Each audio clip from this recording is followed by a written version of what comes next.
بعد فأعوذ بالله من الشيطان الرجيم بسم الله الرحمن الرحيم الذين قال لهم الناس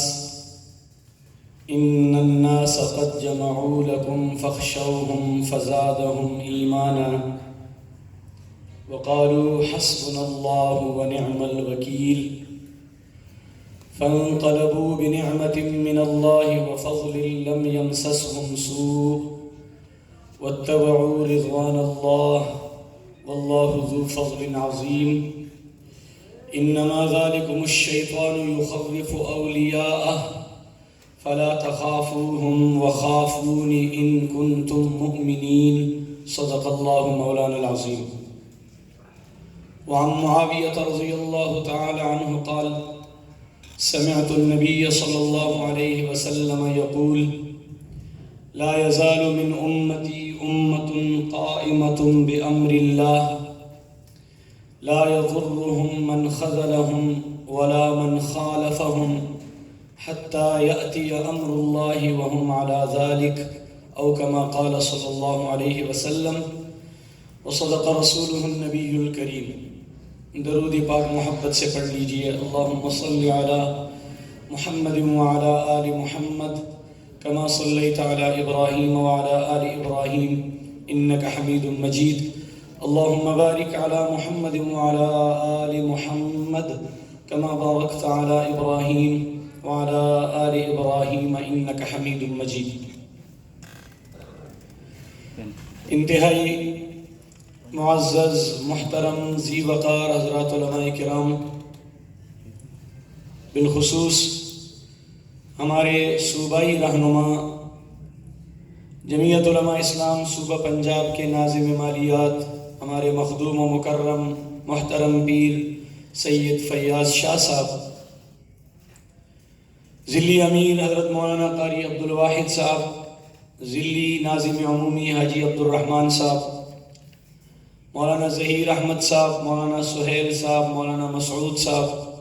مولانا شفیق الرحمن صاحب، اور تحصیل منڈی بہاؤالدین یا مختلف یونٹوں اور مختلف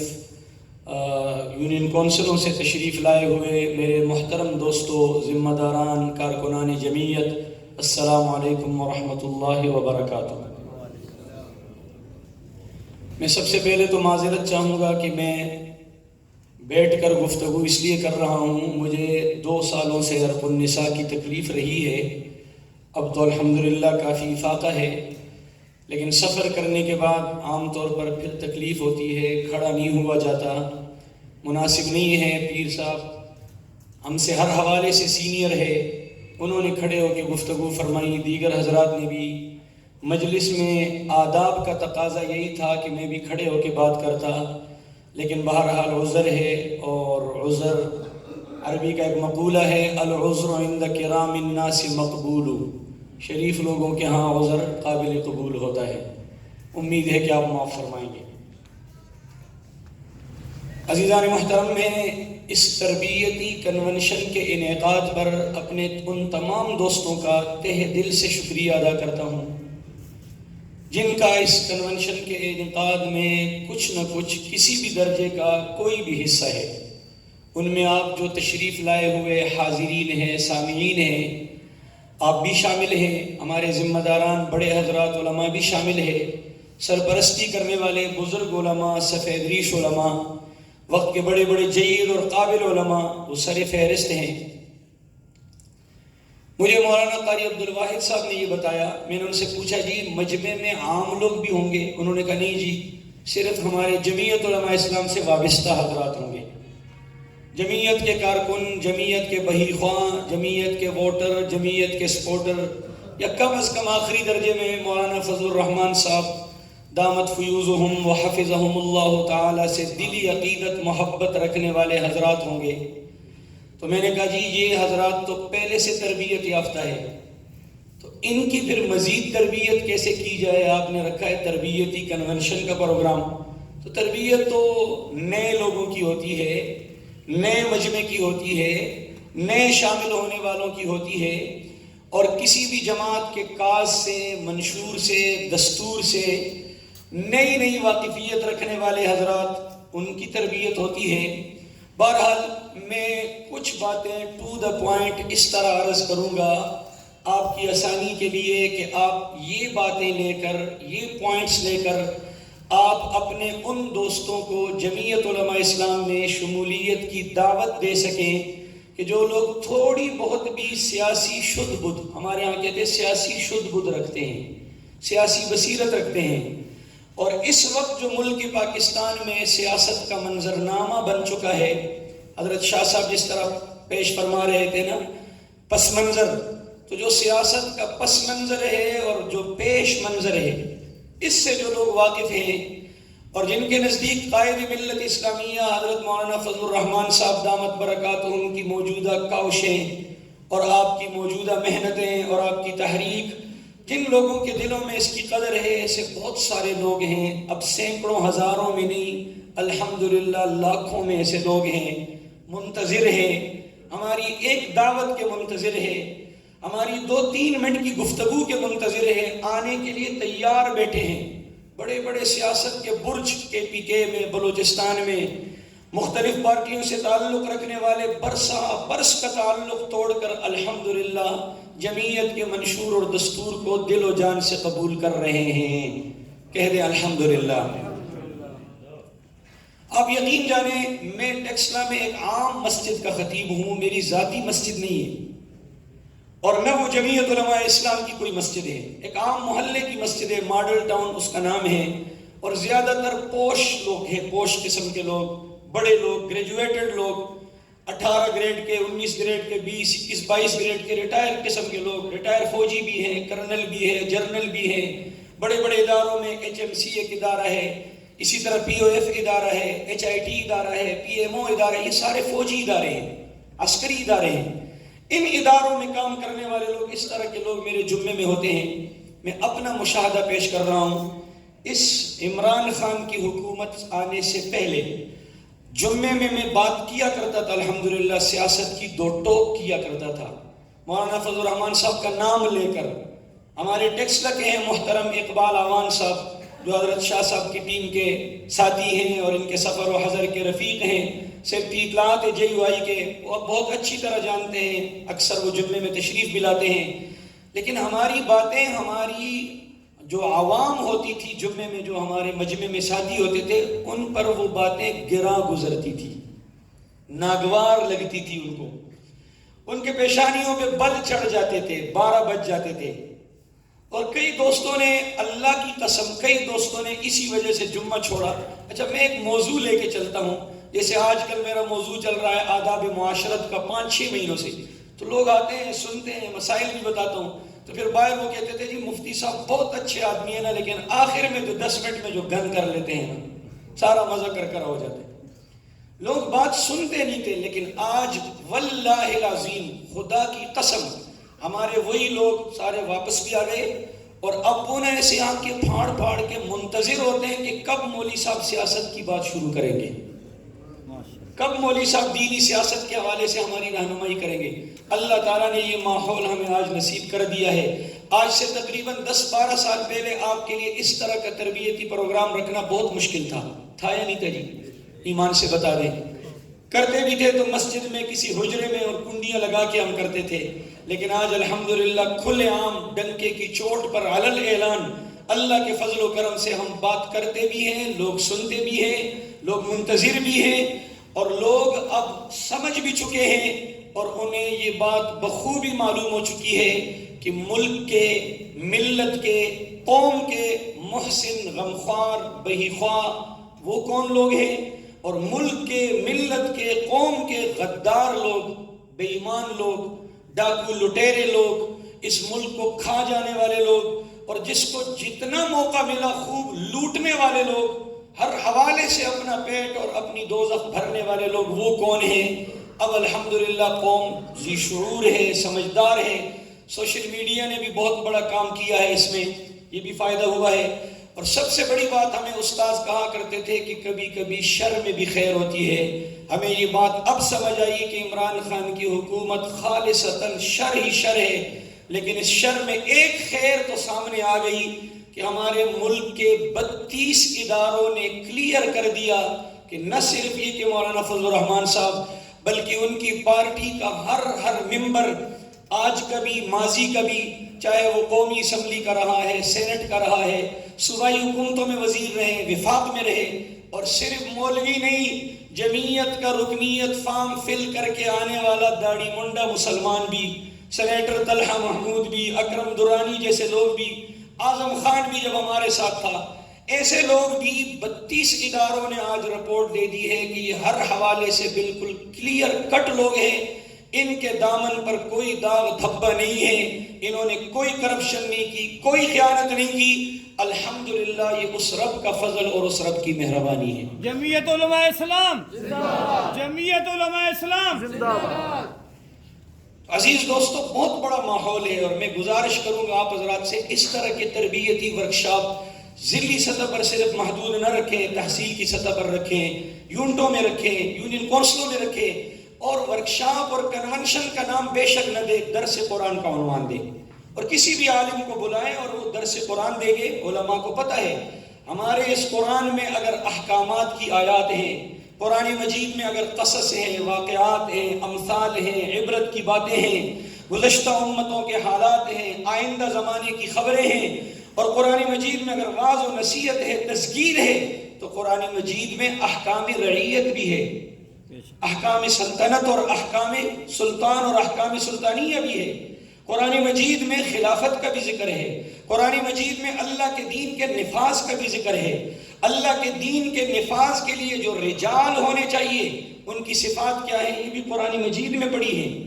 بہت سارے عنوانات قرآن مجید میں اس حوالے سے موجود ہیں، ان آیات پر علماء بخوبی سمجھتے ہیں، اچھی طرح جانتے ہیں۔ ہر عالم کو اللہ تعالیٰ نے صلاحیت دی ہے، استعداد بخشی ہے، وہ درس دیں گے، اور انشاءاللہ میں یقین سے وثوق سے کہتا ہوں، ہمارا تو نعرہ یہ دیکھیں نا، جمعیت کا مقصد، جمعیت کا پیغام، رب کی دھرتی پہ رب کا نظام۔ ہمارا تو ماٹو بڑا خوبصورت ہے، منشور بہت خوبصورت ہے، اور ہم الحمدللہ قیام پاکستان سے پہلے سے لے کر آج تک اپنے اس منشور سے ذرہ برابر 1 انچ بھی نہیں ہٹے۔ اب تو ہم کھلے میدانوں میں چیلنج دینے کے قابل ہیں اور کہتے ہیں ثبوت لاؤ، اگر کوئی دلیل رکھتے ہو ہاتھو برہانکم ان کنتم صادقین۔ کبھی بھی ہمارے اسلاف نے، اکابر نے، ہماری موجودہ قیادت نے، میں تو یہاں تک کہتا ہوں قیادت تو چھوڑ دیں، ہمارے کسی یونٹ کے ایک ناظم عمومی، ایک امیر نے